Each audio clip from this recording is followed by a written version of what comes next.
Bismillahirrahmanirrahim. Elhamdülillah vahdə və salatu və salamu alə mən lə nəbi ba'də. Möhtərəm müsəlmanlar, biz bugün Allahın izni ilə sehrin müalicə yollarından danışacağıq. Biz sehrin təsiri və onun həqiqəti barəsində Bəqərə surəsi 102-ci ayənin təfsirindən danışarkən orada bu barədə geniş açıqlama vermişdik. İnşallah ki, həmin linki bu videonun altına yerləşdirəcəyik ki, istifadə edəsiniz deyə. Bugün isə qısaca olaraq böyük alim Şeyx İbn Bəz, Allah ona rəhmət eləsin, onun sehrin müalicə yollarından danışması haqqında qısaca olaraq xatırlatma eləyəcəyik. Deməli, Şeyx Allah ona rəhmət eləsin buyurur ki, sehrin müalicəsinin iki yolu olur. Birinci yolu şəri ruqyə, dua və Quran oxumaqla müalicə. İkinci yol isə mübah, halal və təcrübədən keçirilmiş dərmanlarla. Bu iki yol arasında ən təsirli, ən faydalı olanı şəri ruqyələrdir. Çünki sübut olunub ki, Allah ruqyələr vasitəsilə sehri aradan qaldırır və onun təsirini yox edir. Üçüncü bir yol da var ki, o da budur ki, sehirbazların istifadə etdiyi əşyaları, düyünləri tapıb məhv etmək. Bu da sehrin aradan qalxmasına və batil olmasına səbəb olur. Gəlib birinci ruqyənin istifadə formalarına. Sehrə məruz qalmış şəxsə aşağıdakı ayə və surələri oxumaq tövsiyə olunur. Fatihə surəsi, Ayətül Kürsü, Kafirun surəsi, İxlas surəsi, Fələq surəsi, Nəs surəsi. Bundan əlavə Quranda sehr haqqında gələn bəzi ayələrdə oxumaq faydalıdır. Məsələn, bunlara Əraf surəsi 117-ci ayədən 119-cu ayəyə kimi وَوَحِيْنَا إِلَى مُوسَى أَنْ أَلْقِ عَصَاكَ فَإِذَا هِيَ تَلْقَفُ مَا يَأْفِكُونَ. Biz Musaya vəhy etdik ki, əsanı at. O da onların düzəltdiklərini uddu. Və bundan sonraki iki ayə. Həmçinin Yunus surəsi 79-82-ci ayələr. وَقَالَ فِرْعَوْنُ اُتُونِي بِكُلِّ سَاحِرٍ عَلِيمٍ. Firon dedi, bütün bazarlı sehirbazları yanıma gətirin. Və 82-ci ayəyə qədər. Həmçinin Taha surəsi 65-ci ayədən 69-cu ayəyə kimi. قَالُوا يَا مُوسَى إِمَّا أَنْ تُلْقِيَ وَإِمَّا أَنْ نَكُونَ أَوَّلَ مَنْ أَلْقَى. Onlar dedilər, ya ey Musa, ya sən at, ya da biz birinci ataq. Və buradan 69-cu ayəyə qədər. İstifadə qaydasına gəlincə isə, bu ayələr suya oxunur və həmin suya üfürülür. Sonra isə başqa su ilə qarışdırılır və sehirlənmiş şəxs onunla yunur, bir hissəsindən də içir. Allahın izniyle sehrin təsirini aradan qalxır və şəfa tapır. Bu üsul sınaqdan keçilmiş və bir çox insana fayda verib.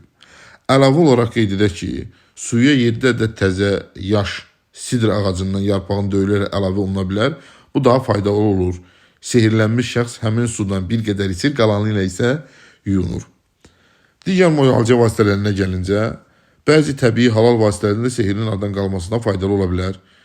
İbn-i Qeyyim və Şeyx Abdurrahman İbn Həzən Fəthül Məcid kitabında sehrin açılması haqqında danışırkən bu barədə qeyd etmişlər. Diqqət! Sehirbazlara, kahinlərə və falçılara müraciət etmək qəti qadağandır sehrin açılması üçün. Peyğəmbər sallallahu aleyhi ve sellem buyurur ki, kim bir falçıya gedərsə, ondan bir şey soruşarsa, onun 40 gün namazı qəbul olunmaz.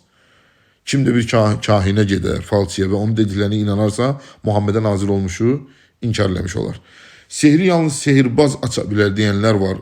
Bu, tabinlərdə Həsən Basr'a ait bir söz kimi nəql olunur. Amma Peyğəmbər sallallahu aleyhi ve sellem sehrin sehir vasitəsilə açılması barədə soruşulduqda buyurdu, bu şeytan əməlindəndir. Yəni, sehirbazların vasitəsilə açılması şeytan işidir və caiz deyil. Doğru yol iki yoldur. Bir, ruqyə eləmək, Quran və dua ilə. İki, mübah vasitələrdən istifadə etmək.